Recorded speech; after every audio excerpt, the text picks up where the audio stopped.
السلام عليكم، مرحبا بكم حبوباتي في فيديو جديد. اليوم جبت لكم تتبيله تاع هذا لا شابلور نحتاجوه ياسر البنات في دولمه تاع الدجاج، نحتاجوه في كان نقليو به الدجاج، نحتاجوه في قداه من حاجه يعني كل واحده وطريقتها.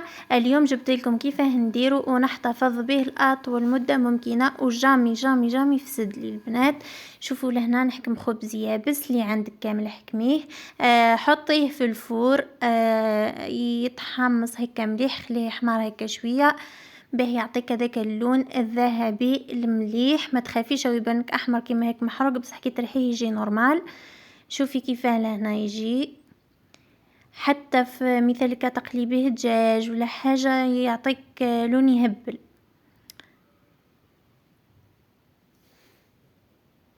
المهم شوفوا معايا لهنا بعد ما نحمر هذاك الخبز في الفور على درجة حرارة قليلة خلاه باه يتحمر بيان من البرا ومن الداخل.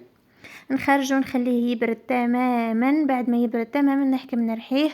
وبعد ما نرحيه البنات شوفوا كيفاه راح نحتفظ به، تكون هكا بلارة تاع الدجاج وريقة رند، وكنت حطيت شوية ملح في ذاك لا شابلير مغرف صغيرة هكاك.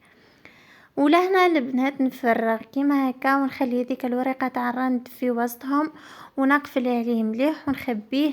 مستحيل مستحيل مستحيل يفسد لكم. انا ديما ندير لاسيوس هذيا ويقعد لي ياسر خلاه ونقعد بشهور هكا ما نفقدوش. كي نجي راح نحتاجو هكا ندير به نلقاه. فوالا البنات، هذه هي طريقتي، نتمنى يا ربي تعجبكم